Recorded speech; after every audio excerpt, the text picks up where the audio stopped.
सामान्य साथियों, नमो बुद्धाय, जय भीम। हमेशा की भांति एक बार पुनः हम लेकर आ गए हैं डॉक्टर अंबेडकर संदेश। डॉक्टर अंबेडकर संदेश नियमित तौर पर सुबह 5 बजे आपको मिलता है आवाज़ का ऑफिशियल यूट्यूब चैनल के माध्यम से। आज का डॉक्टर अंबेडकर संदेश बेहद खास होने वाला है। बाबा साहब डॉक्टर अंबेडकर संपूर्ण वाङ्मय खंड 39 से प्रथम भाग लेकर हम उपस्थित हुए हैं पेज नंबर 9 से 11 तक, और द्वितीय भाग 12 से 14 तक हम नेक्स्ट यानी कि अगले डॉक्टर अंबेडकर संदेश में लेकर उपस्थित होंगे। आज का महत्वपूर्ण जो विषय है वो हम आपको बता दें। बाबा साहब कहते हैं कि पक्ष, लक्ष्य और सिद्धांत ना होने वाले तिरसंक उम्मीदवारों को ना चुने। यहाँ स्पष्ट तौर पर हमें ये संदेश मिलेगा आज के डॉक्टर अंबेडकर संदेश में कि जब कभी हमें वोट देने की बारी आएगी, जब कभी चुनाव होता है, उस समय हम कैसे कैंडिडेट्स को चुनें, आखिर कौन सा मानक होना चाहिए कैंडिडेट चुनने का। तो आज के डॉक्टर अंबेडकर संदेश में बाबा साहब का यदि स्पीच हम हुबहू प्रस्तुतिकरण हम करने की कोशिश कर रहे हैं, यदि आप अंत तक वाच करते हैं तो आज निश्चित है कि आपका मार्गदर्शन, सटीक मार्गदर्शन यहाँ से मिलने वाला है। सामान्य साथियों, हमेशा की भांति डॉक्टर अंबेडकर संदेश प्रसारित किया जा रहा है स्थान Buddha Bodhisattva Ambedkar international centre BBIC Sarnath Varanasi राज्य उत्तर प्रदेश देश भारत के सौजन्य से। आज का डॉक्टर अंबेडकर संदेश को अब हम आगे बढ़ाने की कोशिश करेंगे। अखिल भारतीय अस्पृश्यों के इकलौते वंदनीय नेता बाबा साहब डॉक्टर भीमराव अंबेडकर के विलायत से लौटते ही स्वतंत्र लेबर पार्टी के दौरे का कार्यक्रम तय किया गया।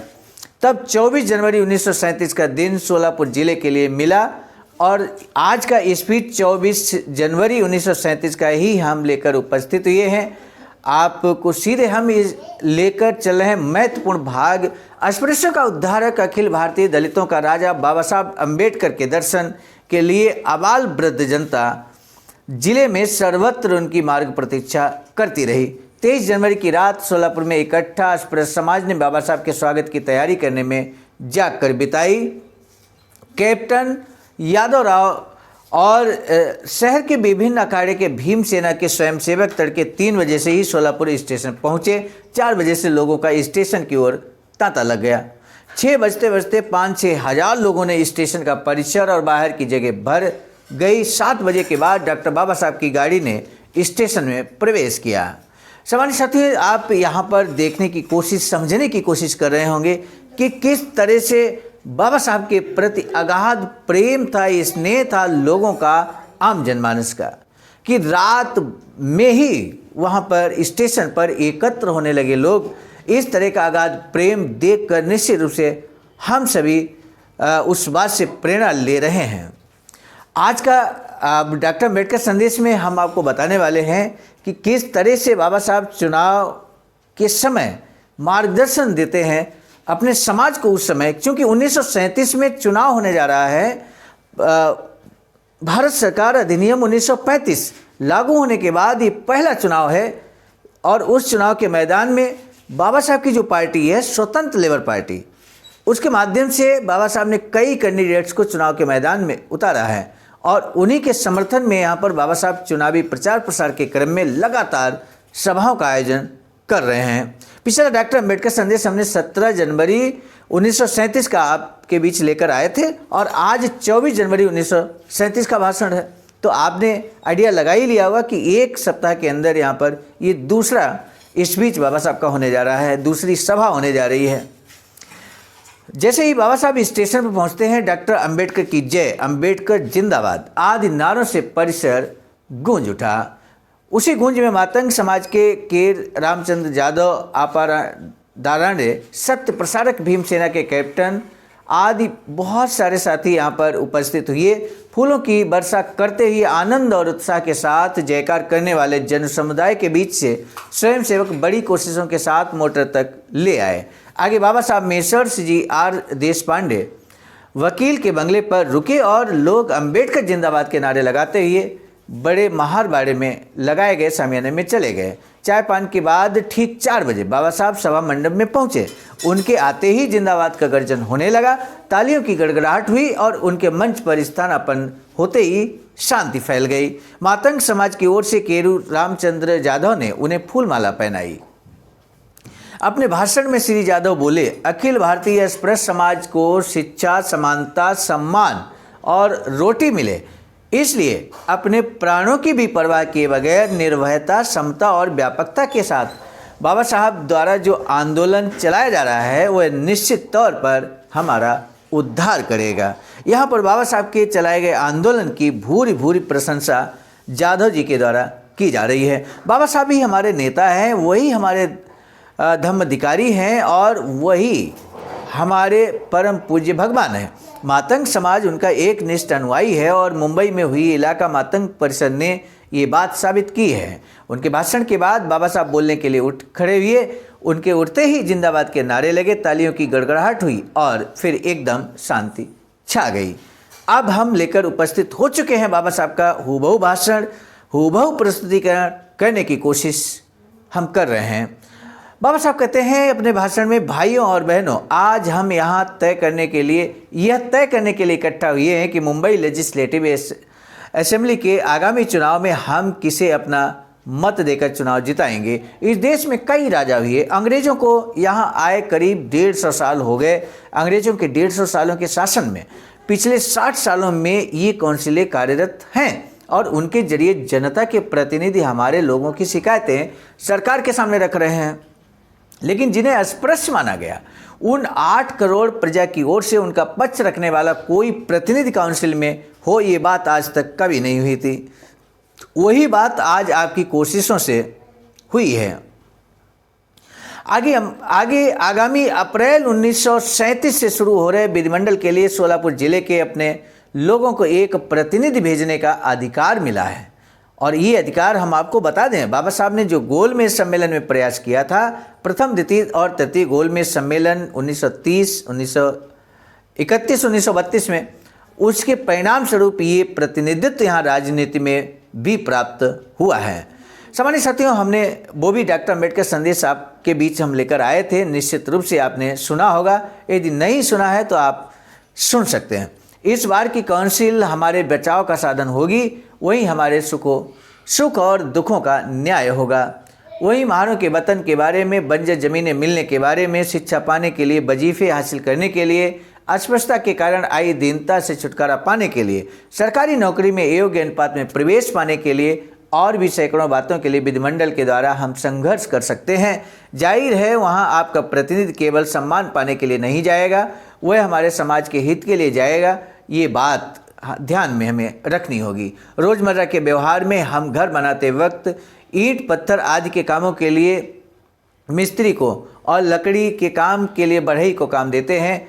कहीं रेलवे को पुल बनाना हो तो इंजीनियर की ज़रूरत पड़ती है। स्कूल पढ़ाने वाले मास्टर वह काम नहीं कर सकते। लेकिन आपके यहाँ से उद्धव शिव शरण मास्टर ने मुझे खत लिखा कि इस पद पर उन्हें नियुक्त किया जाए। अंग्रेजी न जानने वाले इस मास्टर के बारे में मुझे बड़ा अजीब लगा। 2 महीनों तक मैं सोचता रहा। फिर श्री जीवापा आयदाले के नाम की घोषणा की। इतना सब होने तक मुझ तक श्री मागाडे का नाम नहीं पहुंचा था। बाद में पहुंचा, लेकिन इसके पीछे कांग्रेस का हाथ होने का सबूत मेरे पास है। यानी कि एक तरह षड्यंत्र के तहत यहाँ पर दूसरा नाम खड़ा कर दिया गया। बाबा साहब जब भी नाम घोषित कर चुके थे। कांग्रेस को स्वराज चाहिए, हमें भी स्वराज चाहिए, लेकिन उसे पाने के लिए कांग्रेस ने जो कानून तोड़ने का रास्ता अपनाया है, बाबा साहब कहते हैं वो हमें मंजूर नहीं है। कानून तोड़ने से अधिक स्वराज की नींव पड़ चुकी है। कांग्रेस वाले आपको बताएंगे कि हम सबकी एकजुट होकर अंग्रेजों को इस देश से भगा देंगे और आज़ादी पाएंगे। लेकिन सोचने की बात ये भी है कि जिनमें खटमल मारने की ताकत नहीं है, वे सभी तरह से शक्तिमान अंग्रेज सरकार को कैसे भगाएंगे। ये मान लीजिए कल अंग्रेज सरकार इंग्लैंड चली गई तो हमें धार्मिक, आर्थिक, सामाजिक अवनति के गड्ढे में ढकेल कर सड़ाने वाले जमींदार, मालगुजार आदि विदेश तो नहीं जाएंगे। और कांग्रेस तो सेठ, साहूकार, जमींदार, पूंजीपति लोगों की संस्था है। इसलिए आप ऐसे लोगों की बड़ी बड़ी बातों में न आइए। ये बात बाबा साहब कहते हैं। बाबा साहब कहते हैं, भाइयों, अपने वोटों की कीमत नोट के बराबर न समझें। अपने वोटों की कीमत नोट के बराबर न समझें। अपनी जान या उससे ज़्यादा अपने वोट की कीमत है, ये बात न भूलें। किसी अजीब उम्मीदवार को वोट देंगे तो किसी निर्दयी के हाथ में छुरा थमाने जैसा होगा। ये सामान्य साथियों, ये जो पॉइंट्स हम यहाँ पर बाबा साहब के द्वारा बताए गए पॉइंट्स को आपके समक्ष रख रहे हैं, बाबा साहब डॉक्टर अंबेडकर संपूर्ण वाङ्मय खंड 39 से। तो क्या वर्तमान परिदृश्य में जब चुनाव आता है और हम और हमारा समाज क्या इन महत्वपूर्ण बातों को ध्यान में रखता है वोट देते समय? और जो समाज इन महत्वपूर्ण बातों को, जो बाबा साहब यहाँ बार बार कह रहे हैं कि अपने वोट की कीमत नोट के बराबर न समझें, एक नोट से वोट की कीमत को आंकना नहीं चाहिए, बहुत कीमती है हमारा वोट। ये बात बाबा साहब समझाने की कोशिश कर रहे हैं। क्या हमारा समाज यदि ये बात समझ गया है, और यदि समझ गया है तो बहुजन सत्ता क्यों नहीं स्थापित है भारत देश के अंदर? और यदि नहीं समझा है तो बाबा साहब का अनुयायी कैसे है? बाबा साहब का सच्चा अनुयायी वही होगा जो बाबा साहब की पद चिन्हों पर चलेगा। और बाबा साहब के पद चिन्ह ये हैं जो यहाँ पर आज के डॉक्टर अंबेडकर संदेश में आप तक पहुँचाने की कोशिश हमारी है। सामान्य साथियों, आगे बात हो रही है। बाबा साहब कहते हैं श्री जीवापा आयदाले मेरे पक्ष के उम्मीदवार हैं, उनका अपना लक्ष्य है, अपने सिद्धांत हैं, उनकी और आपके भावी हित की मेरी जिम्मेदारी है। इसलिए श्री जीवापा आयदाले को ही अपने तीनों मत देकर चुनाव में जिता दीजिए। बाकी उम्मीदवार मेरे दुश्मन नहीं है, लेकिन जिनका कोई पक्ष नहीं, लक्ष्य नहीं, सिद्धांत नहीं, ऐसे त्रिशंकु उम्मीदवारों की जिम्मेदारी मैं नहीं लूँगा। आज तक हो सकता है कभी किसी ने आपसे अपने ज़िले का, तहसील का, नाते रिश्तों के बारे में गर्व महसूस करने की सलाह दी हो, न दी हो तो आगे कोई दे सकते हैं।